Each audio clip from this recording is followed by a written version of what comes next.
सुनो, क्योंकि जब किस्मत बदलती है तो वो ढोल पीट कर नहीं आती, वो धीरे से मन के द्वार पर दस्तक देती है। और जो व्यक्ति उस दस्तक को पहचान लेता है वही इतिहास बनाता है। चाणक्य कहते हैं, मनुष्य सबसे बड़ा मूर्ख तब बनता है जब उसके जीवन में परिवर्तन आने वाला होता है और वो उसे संकट समझ लेता है। क्योंकि किस्मत जब करवट लेती है तो पहले आराम छीनती है, संतुलन तोड़ती है और भरोसे को हिला देती है।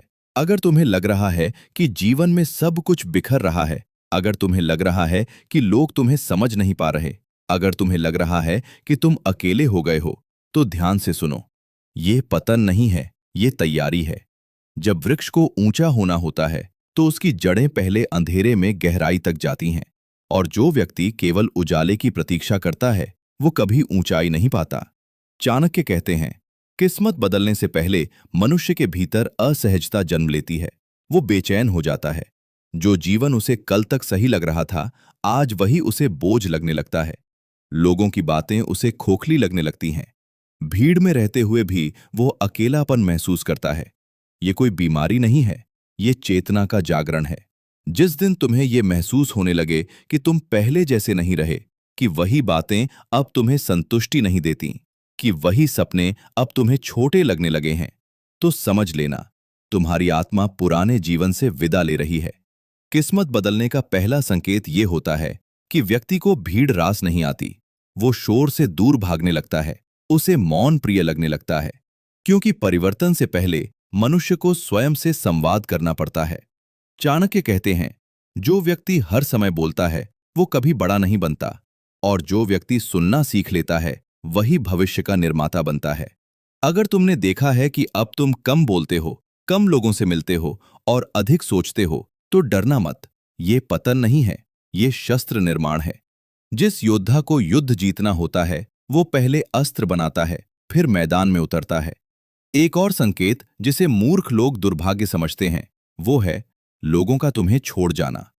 जब किस्मत बदलने वाली होती है तो जीवन से व्यर्थ लोग स्वयं हटने लगते हैं। जो केवल सुविधा के लिए साथ थे, जो तुम्हारी ऊर्जा खींच रहे थे, जो तुम्हें छोटा बनाए रखना चाहते थे, वे अचानक दूर हो जाते हैं। और मनुष्य रोता है, कहता है, मेरे साथ ही ऐसा क्यों हुआ। चाणक्य कहते हैं, जब भगवान को किसी को ऊंचा उठाना होता है तो वो उसके कंधों से भार उतार देता है। हर टूटता संबंध नुकसान नहीं होता, कुछ रिश्ते बोझ होते हैं, और बोझ के साथ कोई भी ऊंचाई नहीं पा सकता। अगर तुम्हारे जीवन में बिना किसी कारण लोग दूर हो रहे हैं, अगर तुम्हारे मित्र कम हो रहे हैं, अगर तुम्हारे अपने तुम्हें समझ नहीं पा रहे, तो समझ लो, तुम्हारी यात्रा अब सामान्य नहीं रही। किस्मत बदलने का एक गहरा संकेत ये भी होता है कि मनुष्य को बार बार चोट मिलती है, लेकिन वो टूटता नहीं। पहले जहां एक अपमान तुम्हें हिला देता था, आज वही अपमान तुम्हें चुप करा देता है। पहले जहां असफलता तुम्हें रोक देती थी, आज वही असफलता तुम्हें सोचने पर मजबूर करती है। ये कठोरता नहीं है, ये परिपक्वता है। चाणक्य कहते हैं, जिसे सहना आ गया वो जीत के द्वार तक पहुंच गया। अगर तुम्हारे भीतर ये शक्ति आ रही है कि तुम दर्द सह पा रहे हो, अपमान पचा पा रहे हो और फिर भी अपने लक्ष्य से नजर नहीं हटा रहे, तो जान लो, किस्मत अब तुम्हारी परीक्षा नहीं ले रही, वो तुम्हें तैयार कर रही है। एक और संकेत जिसे बहुत कम लोग समझ पाते हैं वो है अचानक जीवन का खाली लगने लगना। काम है, लोग हैं, पर मन कहीं नहीं लगता। चाणक्य कहते हैं, जब आत्मा को उसका उद्देश्य याद आने लगता है तो संसार के रंग फीके पड़ने लगते हैं। ये उदासी नहीं है, ये बुलावा है।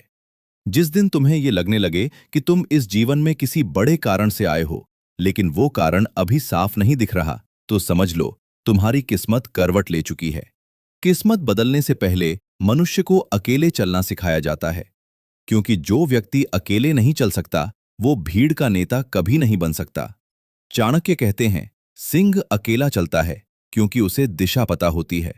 अगर तुम भीतर से मजबूत हो रहे हो, अगर तुम्हें अब दिखावे से नफरत होने लगी है, अगर तुम्हें अब शांति प्रिय लगने लगी है, तो समझ लो, तुम्हारा जीवन अब भीड़ के नियमों से बाहर जा रहा है। और अंत में सबसे बड़ा संकेत, जब तुम्हें डर लगना बंद हो जाए, न असफलता का डर, न लोगों की राय का डर, न अकेले रह जाने का डर, जिस दिन तुम्हारा सबसे बड़ा डर खुद को खो देने का बन जाए, उस दिन समझ लेना, किस्मत ने तुम्हारा हाथ